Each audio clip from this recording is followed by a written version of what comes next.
thank you for joining us tonight for our program, A Discussion with Chicago's New Directors. I'm Ellen Keith, Chicago Collections Consortium Board Chair and Director of Research and Access and Chief Librarian at the Chicago History Museum. For those of you who are new to our audience, Chicago Collections Consortium is a consortium of libraries, museums, and cultural organizations all working together for the preservation of Chicago's history and culture. We share our collections through our Explore portal, which provides free and open access to members' archival collections. We are proud to host this event in partnership with the Black Metropolis Research Consortium. The Black Metropolis Research Consortium, or BMRC, is also a Chicago-based membership association of libraries, universities, museums, community arts organizations, and other archival institutions. The BMRC's mission is to connect all who seek to document, share, understand, and preserve Black experiences. Tonight, I am honored to be speaking with Chicago's new directors, Rhea Ballard-Thrower from the University of Illinois at Chicago, Chris Brown from Chicago Public Library, and Estevan Montaño from Dominican University. I'm going to start with a question to Estevan.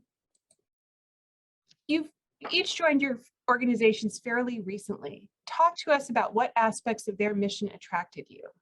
The actual tangible pieces to the mission that made it really attractive. So just real quick, the Dominican University prepares students to pursue truth, to give passionate service, and to participate in the creation of a more just and humane world. And that's one key element. It's these tangible elements that we are creating at Dominican to send our students off into the world to create a more compassionate world that has really given me the idea of why I like not just the mission statement, but the community here at Dominican more specifically. And especially needed this time in this current environment, right? Certainly. Yes. Chris, I'll ask you the same question. Yeah, and I think as the public library on the panel, we're of course here to serve all of the city. But I think beyond the mission, what really attracted to me was the community in Chicago. So getting to be a part of the city's cabinet with public schools and public parks and even this collection community, I think it's really the assets in the city that attracted me.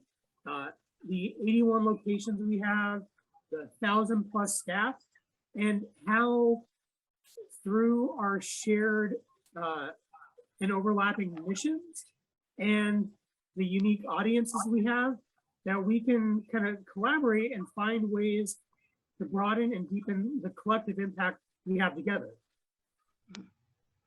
We've got a great diversity tonight in terms of public libraries and large universities like Rhea's and smaller universities like Estevan. So Rhea, same question.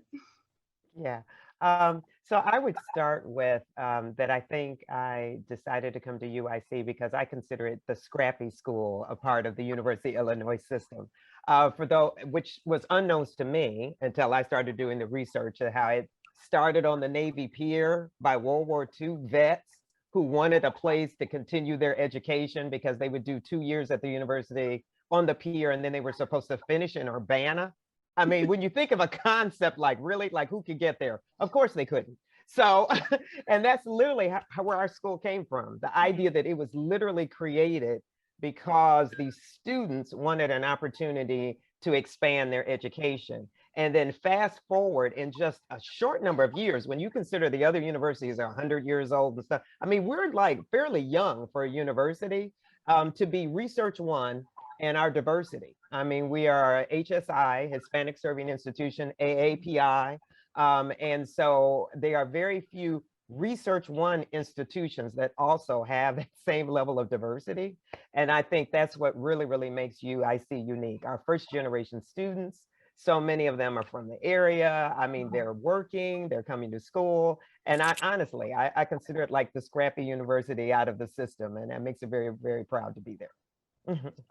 I have to say that the pictures of the campus on Navy Pier are some of my favorite in Explore. I love that beginning. So next question. Okay, here's a great one. And I'll start it off with you, Rhea, since you're still on my screen. Regarding leadership, what's your philosophy of leadership and how have you been able to address leadership during this challenging time? Yeah. I have to laugh because, that's one of the things, if you do a Google search, I think what you get 1 million hits, there's every kind of book, every kind of YouTube video, you can go to conferences. I mean, so it's really interesting that when I think of that question, what I usually say to people is that I always try to remember where I came from. And what I mean by that is that I was a student assistant at an academic library. I used to do the 11 to like 3 a.m. shift. Okay. And I have never forgotten that. Mm-hmm. And so part of it is that I always try to put myself in the situation of anytime I'm making any decisions, what it was like to be that student, which means communication. I always want what's going on. I mean, I'm sitting at the desk, the policies would change and I had no clue. So it's things like that, how you respect people, how you treat people as human beings. Especially in academia, we have a system based on hierarchy. Mm-hmm. And so you've got to be really careful of, I guess I want to say maintaining a system like that when it's not necessary within the university libraries in order to fulfill our mission. Even though I have faculty, I have staff, you have deans, you have provosts and chancellors, but at the same time, we always are together for a common mission. I think I usually tell my team about the 3 C's: to stay curious, recognizing that there are challenges. I think on the panel, at least I know Chris and I both came here in the middle of COVID in a pandemic. You take a new position in the middle of a pandemic, and then also to remain, I think, careful, about your decisions, to be, very strategic about what steps you want to take. So those are just a few. I'm sure they could add more. Thank you. I'll turn that over to Chris then. Well, I think Rhea hit on just some very important points. Rhea, I started in libraries also as a page. So I'm right there with you, just sort of, starting exactly at that entry level point and really learning the field from the ground up. I think for me, leadership just boiled down into its most simplistic nature. It's about initiative, right? Like, what are you going to take initiative around? What are you going to move forward? And so I think right now we're at a different time and place as a country organizationally, where leadership, I think a lot of it is about empowering. It's about finding the people who are ready to move forward those initiatives. And so I'm just thinking of some of our incredible staff. We have our director of the Woodson Regional Library, and during the pandemic, they started a whole social justice reading book club, and seeing them move that program from a monthly local Southside book club to our CPL inaugural Juneteenth event, where we really got into the work of Richard Wright and his recently published second novel. I think it's about leadership is about finding where you need to take initiative and giving people the support to move that important work forward. Absolutely. Estevan. Yeah, I think Rhea and Chris, you started off beautifully. Kind of where we started from, where our roots are from, is definitely how transform my leadership. And just to kind of piggyback, I started off as a work studies student eons ago, it seems, at the University of New Mexico, just as a copy cataloger. So coming from those roots, coming from our backgrounds, and eventually manifesting that into our leadership skills, I think has been sort of the bread and butter. But for me, I think my leadership philosophy really focuses and revolves around mentorship. So mentorship is being able to apply transformative type of methods to make sure that your staff are still engaged with the communities, with the students, with the institutions that they're working for, the people that they see every day. And even in these really challenging times, especially when we were all working from home, that mentorship was one of the key assets that I was able to deploy to ensure that staff, especially my particular staff, were able to engage with one another, engage with our student employees, and also with our community at large, to make sure that the facilitation of programming, events, cross-cultural competency kind of programs still were happening, even though they were on Zoom. And I know a lot of us kind of shrug at that, but there were still those opportunities for those educational outlets to foster student success. Thank you so much. And I'll turn to you to start with our next question. Your organizations, I know how thoughtful all of your organizations are. Talk to us about how you're addressing diversity, equity, and inclusion.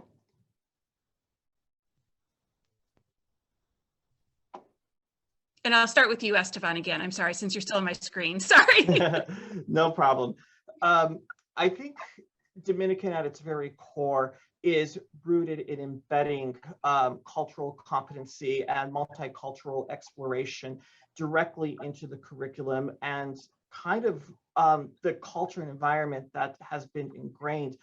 We at Dominican are also an HSI, an Hispanic serving institution, so just kind of mirroring Rhea there as well. And so fostering the kind of environment that is inclusive and equitable in terms of access to resources, to accessibility, and so forth. However, the institution does have an Office of Diversity, Equity, and Inclusion that does help foster this environment and allows us to really look at change dynamics that helps us persevere and push forward different types of initiatives that focus in on DEI. So more specifically, coming back to the library has been involved in several tangible DEI initiatives, such as cross-campus and community partner development in developing ofrendas that were all across our campus, having mariachis here, doing processions to talk about what ofrendas are, talking about the culture behind it. And more specifically, even right now, we have carefully curated a Native American exhibit showcasing indigenous cultures, not just in the United States, which it seems to be one of the go-tos when our libraries focus in on specific months. We're showcasing exhibitations of artifacts and cultures across North and South America. So we're looking at different types of textiles and things from South America to different carvings up in Alaska, all across the Americas. And so pushing these initiatives forward is not just necessarily at the surface, but it's also a way to foster that appreciation and education for our students to explore other cultures and other ways of thinking, which has been really dynamic and in my 4 months here at Dominican. Thank you. I'll turn that question over to Chris. Yeah, and I think just given who's on the call and the sort of collection community, we've recently added a division chief of special collections and archives. And so Stacy Williams, who's in that role, she and her team are doing some work around how to make our print and digital collections more equitable in terms of access. And so that's one of their kind of big pieces of work at the moment. And then I also see there's a comment in the chat. I think digital access is incredibly important right now around inclusion for our users. I think in the pandemic, we really saw just how important digital access is for all of us to just do our jobs. And so when you think about our constituents and our public, that is really core to them being able to engage with our collections.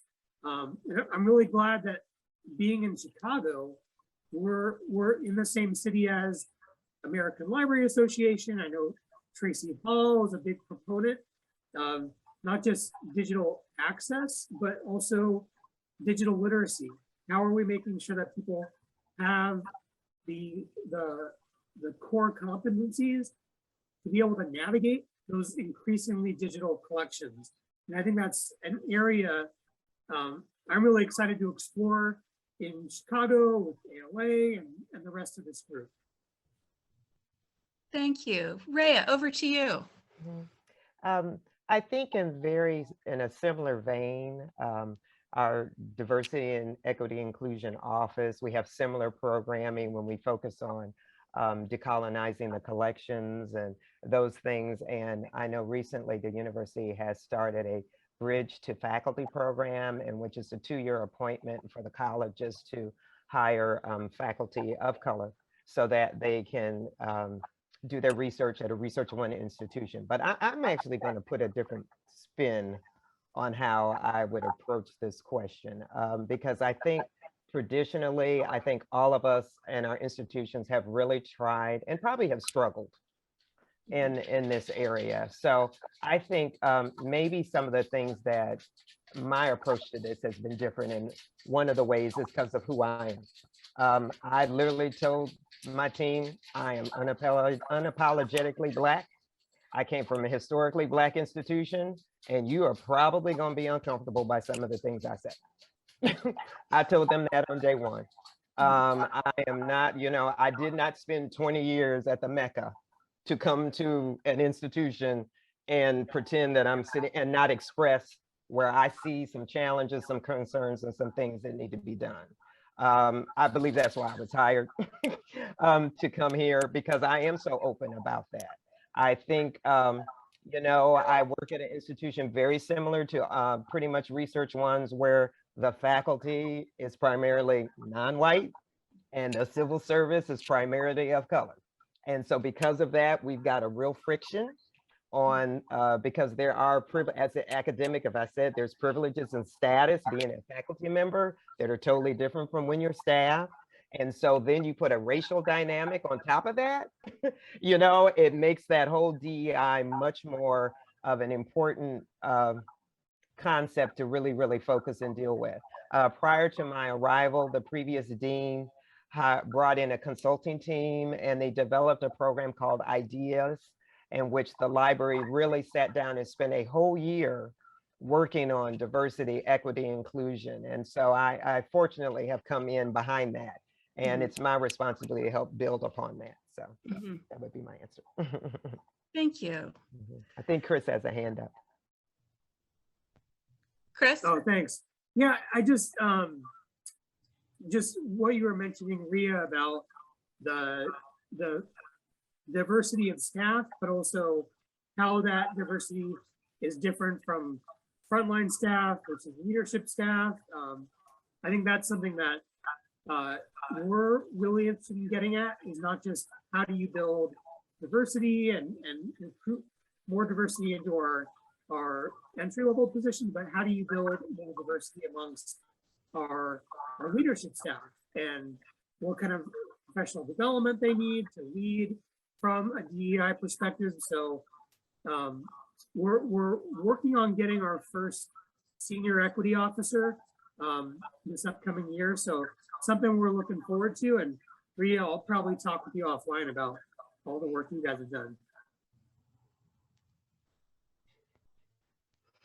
I love to see connections being made. Our next question, and Chris, since you're on my screen, you get to start it off. That's how we're going. How have you and your staff been responding to your audience or constituents during this time of masking and social distancing and concern for public health? And how can collaborations with organizations like the CCC and the BMRC help? Well, I think we've had to really be flexible and respond to what people have an appetite for. And as the public library, we have to, at the same time, provide this baseline access, making sure people can utilize our internet service, making sure they can pick up materials.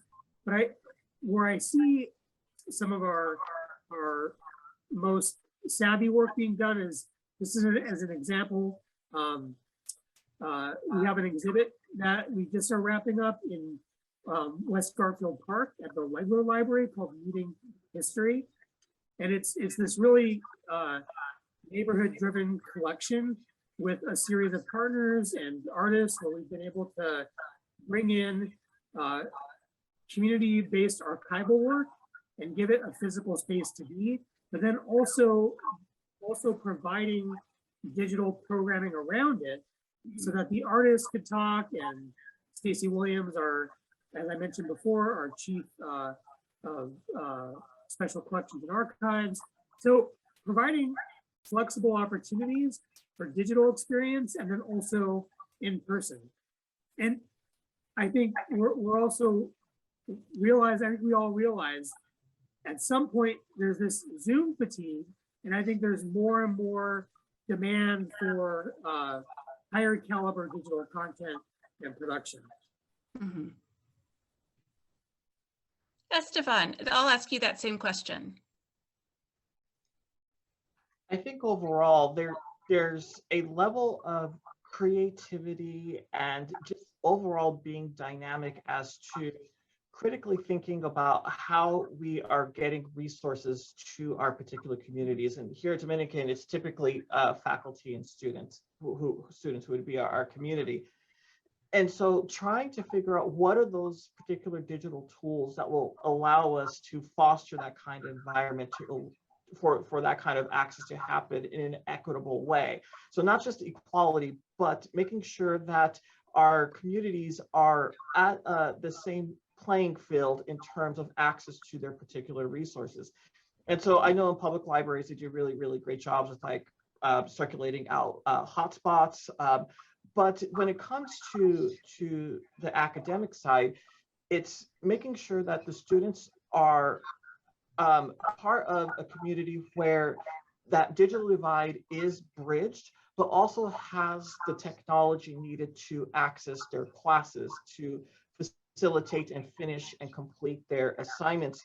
And so it kind of falls into their endeavors that they're doing at their institutions, more specifically in their coursework, in their research work, and things like that. And so what we try to do, at least in the library here, is trying to build community tools that will allow students to get to the point of some kind of self-efficacy where they would be able to use tools, digital tools, online tools that are circulating out of the library so that they're on that same playing field. But on top of that, what is the pedagogy behind it that they would need in order to be successful? And so looking at ideas like boot camps, different types of workshops, even looking at maybe we could get them certified in their career readiness, marketable types of skills. So things like PHP, R, Python, and so forth, so that when they do go out into the field, that they would have not just the same playing field, but have that extra leg up so that they are marketable outside of the university when they leave their tenure here at Dominican. So I think that those are really good ways to facilitate that. But more specifically, when it comes to the CCC and BMRC and how they can help, is to continue the collaborations and communication pathways that both organizations have been fabulous at doing. Because one thing I will say us libraries do, we learn from each other. We're a community of learners that learn from every single one of us. Just kind of what's happening just earlier today, making the connections here. Having those communication outlets still available for all of us to learn off of each other so that we can sort of bolster what we're doing at our own institutions. Thank you. And Rhea, same question. So I like to proudly say science is real. I come from a university with a large STEM focus. So to answer the first part of the question, vaccinations are required for everyone on our campus, for faculty and staff. We proudly vaccinated the South Side of Chicago. And that was our nurses, our pharmacists, and our doctors. We set up in Credit Union 1. And we were one of the vaccination sites. And so we proudly, say that was our collaboration with the city. And as I want to piggyback on what Estevan said, the collaboration with you know, both organizations, because I think that is the beauty of being in consortiums. And I'm being repetitive. Everything he said, I think one of the things that would be, I think, a really good collaboration in this regard is to see, you know, this is not the first pandemic, and sadly, it probably will not be the last. You know, but finding that way that we can collaborate and push out that information to those in our community, so that they understand that, one, this has happened before, two, we can survive it if we take the right steps, three, how to prepare for, let's say, the next one, but that they see the libraries and our, you know, our location and our, you know, collaborations as a way for truthful information, because we know there's a lot of scary information out there that's not real. And I see this as an opportunity, a way that we. Absolutely.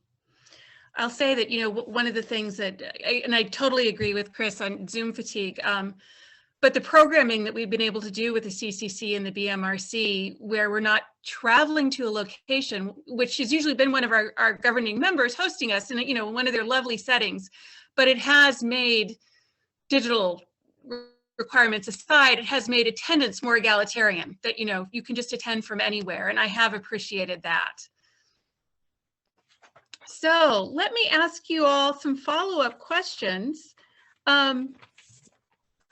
Sorry, I'm in my second home office location, and organizing myself. Thank you for your patience. So,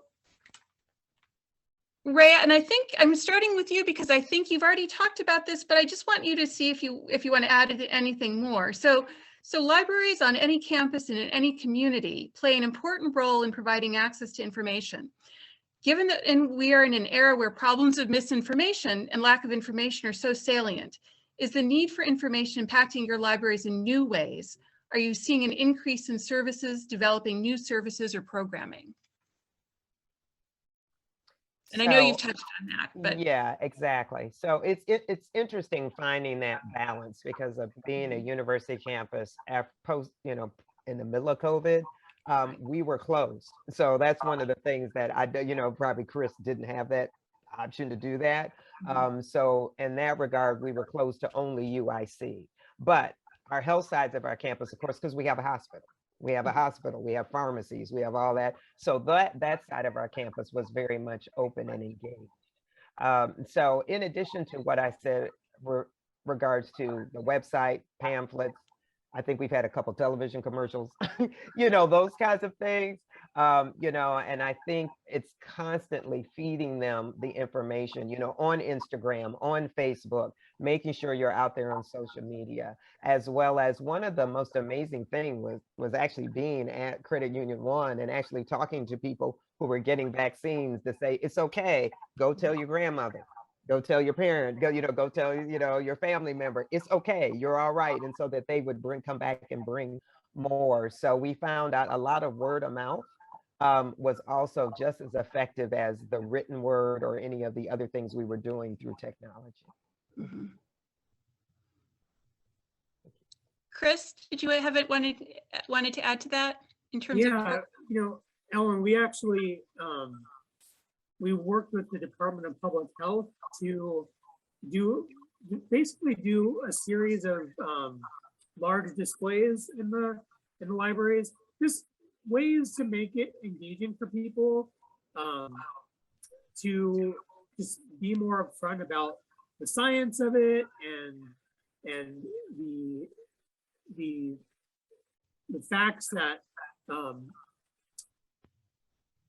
you would think would be more prevalent, but people really do I think need more voices of fact-based or science-based in their community. I think it really highlights how important information stakeholders are. Like it's a village. There's all of these civic and cultural organizations and stakeholders messaging. And I think we're a part of that important fabric. And I think we really have a duty to add our voice and resources so that people can make informed decisions. I think this question of misinformation and the importance of libraries and the role we have to play in elevating factual and science-based messaging is only going to become more important. Mhm. Definitely. Estevan.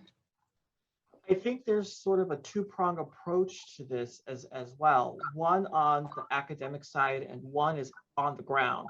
So on the academic side, the idea of this information literacy, which is a core pillar to what librarianship is, has started to make a shift into transformative learning kind of techniques to allow librarians to go out into the community, whether it's the public library or other community partners, to talk about the science, about the data, and what is misinformation. So looking at not just the ethical use of information, but what about the creation of information? Because it's so easy today for anybody with a cell phone to create information on TikTok, on Facebook, on Twitter.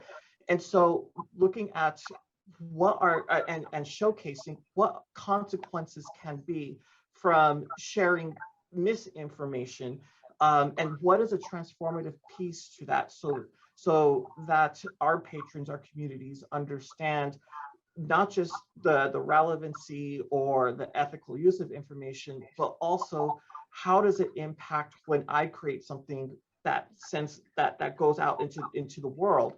Just if we think about the milk crate challenge, the Tide Pod challenge, it was very easy for someone to just start that and it just took off and went nationwide, or probably even further than that. And so it is our responsibility as librarians to be part of that communication, not just in our own offices, but out with the community partners, with the health centers, to just talk about what misinformation is and apply those transformative learning techniques for our communities. Mm-hmm. Absolutely. I'll just add right now, we do welcome questions in chat or Q&A, and I'll continue to ask our panelists questions, but feel free, audience, to submit your questions. Oh, here's an excellent one. If you could lead your library to accomplish one major goal under your tenure, what would it be? And again, you're in the hot seat, Estevan, because you're still on my screen. One major goal that I would like to see is facilitating the blend of digital literacy, information literacy, and information technology to really facilitate that core iSchool model, so that coming from academics in an academic environment, really wanting to foster and cultivate a curriculum that students would be able to not just be information literate, but be technology savvy, be digital savvy, and go out into their professions to understand the technology that is needed in order for them to be successful in their careers and in their communities, that eventually, going back to the very first question that was asked about our mission statement, that they actually foster change to make a more compassionate world, perhaps even working for the public library. That's how I can kind of pull all that full circle, but that's how I would really see this goal come together. I love that. Well, Chris, then I'll flip that over to you. Gosh, I think as a public library, we have all of those different ages throughout a lifetime we're trying to address.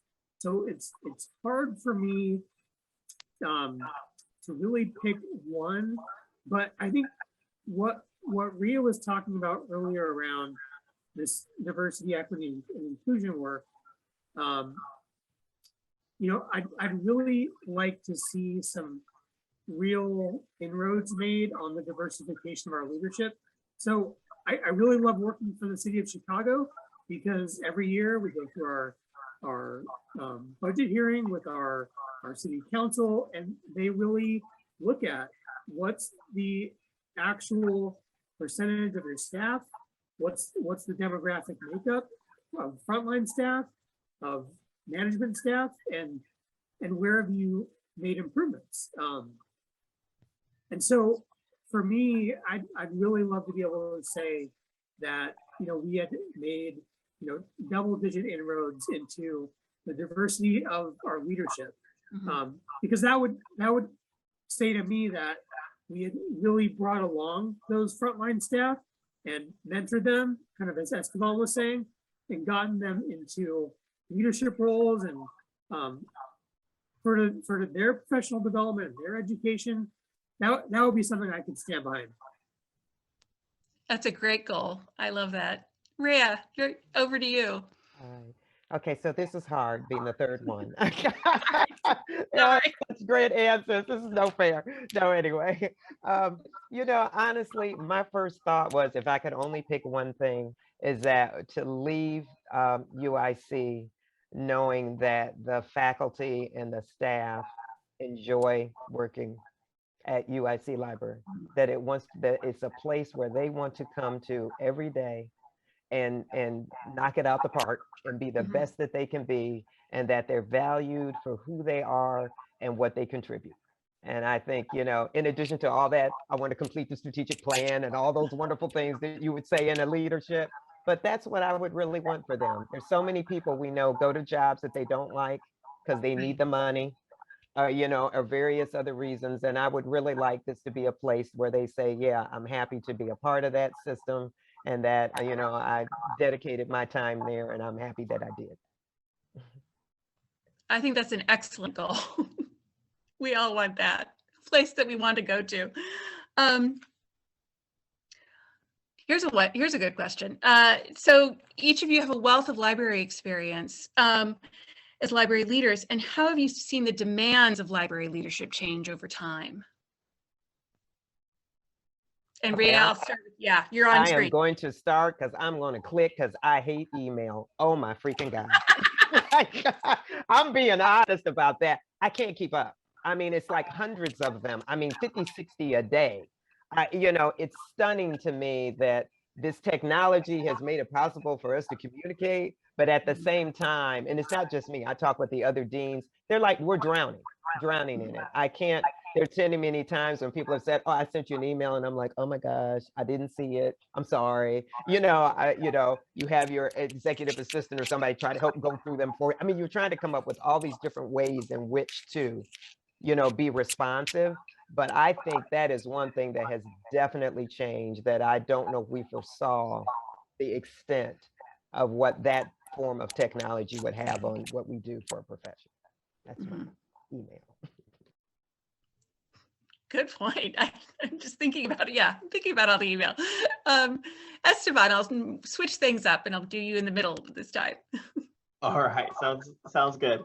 I think leadership has been changing with the onset of what's going to result from the pandemic, which I know we're not fully out of it now. The dynamic changes in technology. What is AI going to look like? Are we going to be sending drones, like when people check out books, are we sending drones to their homes? That kind of stuff. So there's going to be a really big shift in what library leadership is going to be looking at. And so it's staying on top of what those changes are, of what the capabilities, and understanding your staff skill sets and letting them shine.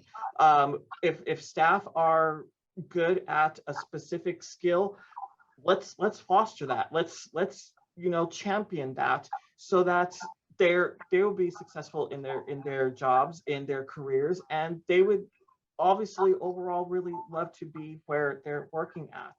So I think it's various, but it's consistently changing, and what we see today is going to be a bit different than what we see a year or two from now, especially with what's going on in technology, what and how the pandemic is going to be changing, and what's coming out of the academics itself that will impact not just campus communities, but also the public communities, the communities that we're serving offsite these campuses. Absolutely. Chris. Yeah, and I think Estevan's completely spot on about the impact of technology. I know you were mentioning AI. I think also security. and the security of like our user information. I just feel like in the last couple of years, I've seen more hacks on public library user databases and the impact that has on websites not being accessible, or yeah, I feel like that's a real issue. We have to address the security of our patron data. And then I think also one way that I see leadership changing is more of a nuance around how we look at our impact, right? Getting away from just the counts of like the volume of people served and starting to think more about the outcomes and the impact of those engagements, and getting more into what's the experience like. And I think that's a great transition or change. I know maybe like 10 years ago, a lot of the public library measurement was around how many of your population are library card holders. But I see more opportunity to look at things like how frequently those users engage with your library, right? It's not enough to have a card. We want user engagement. And what does that user engagement look like? And I think there's a real shift to nuance of narrative as opposed to just numbers. Absolutely. I will share a quick story. I have a staff member who does our stats every month, and he sends them out to our team and our administration, and he takes it personally when they're lower than they were the year before. But then he says to me, they don't really mean, they mean something, but they don't represent all the effort our team invests into the people who visit the research center. And I know exactly what you're talking about, Chris, because that's something we're struggling with too, is how to quantify that kind of impact, and not just make it be like X number of people, walked through our doors. Well, we've got a question in chat, and I'll say, and it actually sort of speaks to the issues we have in special collections, where we can be seen sort of as gatekeepers. So there's a question: I'm sure you know that Chicago has a really poor reputation when it comes to genealogical research. I know one person who has asked for her birth certificate to prove she was related to the people she was researching. What are you going to do about such issues? Digital access and other ways to make things easier, especially for out-of-state folks. I don't know if anyone has any thoughts on how the pandemic has really revealed for special collections how very in-person we are. We have a very paper-based collection at the Chicago History Museum, and when we were closed twice, once for when everyone closed, and then again about a year ago this time, Tier 3 mitigations, you realize how little you have online and how challenging it can be to help people who cannot physically come to you. I don't know if anyone has any thoughts they want to wrap up with what's facing us next about special collections and how they can be more equitable.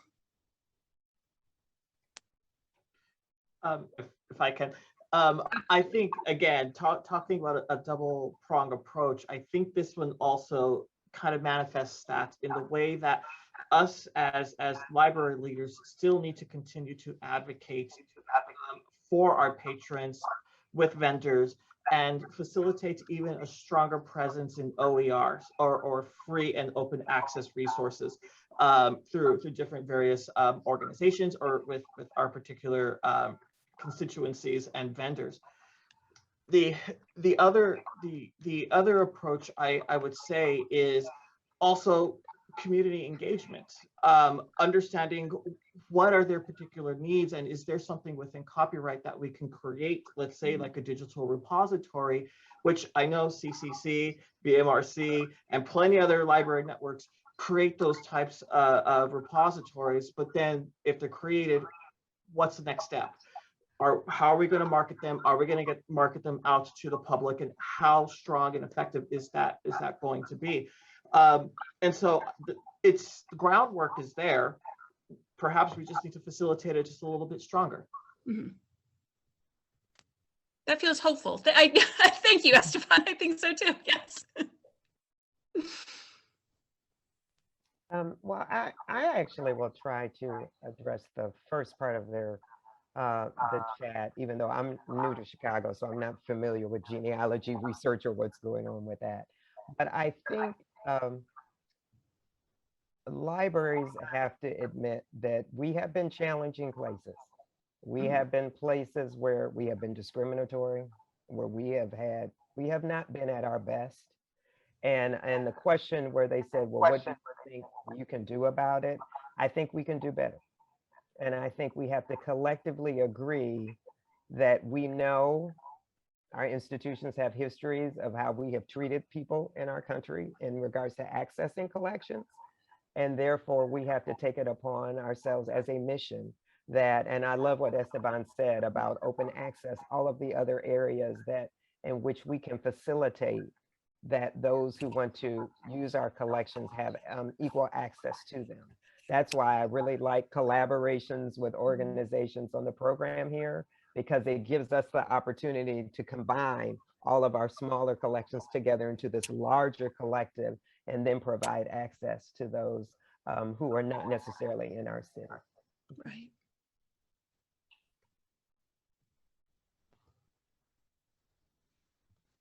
I've got one final question for you all. It's an excellent one. What does being a member of the CCC and BMRC mean to you?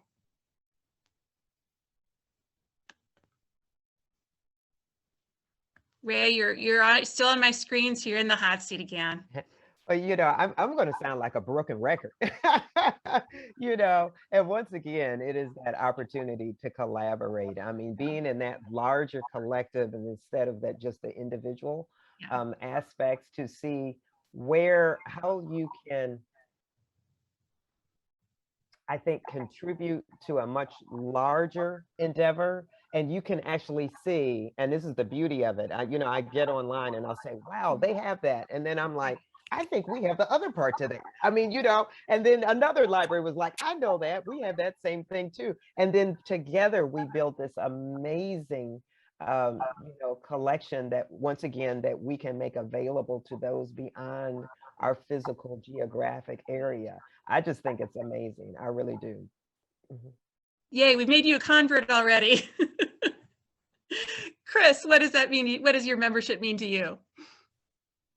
I think to me, it's just having these other institutions that are, building these collections and these archives, and being able to kind of compare notes, right? And understand, like, what are some of the things that you're working on? What's coming up from your clients? Because we may be serving different users. Like for Chicago Public Library, we've had a lot of engagement from our stakeholders and wondering how can we do more to facilitate and support Latinx archive building. And so when we hear that feedback, it's so nice to be able to check in and see, well, what's happening with our partners and the other members of our consortium. What are they hearing around user needs? And then I think when we develop strategies and initiatives, because we have some unique users, being able to message out to our shared audiences to kind of elevate the efforts that we're making to again, broaden and deepen the impact of our efforts. That's where I see this group really serving each other. Mm-hmm. Estevan, take us away. All right. What a privilege. So, the first thing I would say, what it means to me, and I can sum it up in one word, and it's opportunity. And opportunities, especially to think outside the box. And actually, when that question came up, I thought of one particular example that has been floating around in my head, talking with some rural public librarians out west. And a specific example I could give is What about community partnerships with, I'm going to pick on another public library, hopefully that's okay, the Sycamore Public Library. What if they did a community partnership with, got a grant through the city, through CPL, through CCC, BMRC, to get a bus together and go visit the Vivian Harsh collection down on 95th and Halstead, so that there's that cross-cultural competency to understand and learn about different types of cultures, ideas, ways of thinking, and that kind of stuff. Even in communities that are miles and miles away from the city limits itself. That's what I see the BMRC and the CCC as, those types of opportunities. So it's great to have those communication pathways so we all learn from each other, and I really like that. But it's also a way of looking outside the box, to look at different initiatives to bring communities together for essentially the greater good. I don't know how else to define that, but that's I think how I can see the CCC and BMRC playing that critical role for constituencies across the state. Thank you. This has been so enjoyable. We're almost at time, and I just want to thank the three of you and your enthusiasm and your support, and Jeannie Long and Marcia Walker McWilliams. I think one of the wonderful things is CCC and BMRC love to partner so much because we complement each other so much, and there's room in Chicago for two wonderful consortiums. So I really appreciate that. I don't know if anyone has any last words, Jeannie or Marcia, anything?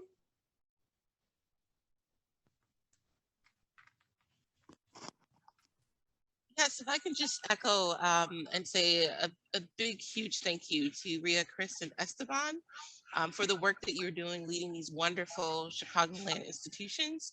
And also thank you to Chicago Collections Consortium for always being such a wonderful partner in this huge city with lots of opportunity for engaging collections. Thanks, Marcia. Thank you so much for spending your Monday evening with us. I know there's Zoom fatigue that sets in, excuse me, my language is failing me at 7 o'clock at night, but it's so lovely to have this community and know that people are interested in hearing from you all and hearing your experiences and hearing where you think we're going. This is a great city, and our two organizations are really dedicated to showing all that we have and sharing that. So thank you all so much. Have a wonderful evening. See you in person. Make some new someday. friends. Bye, everyone. Bye.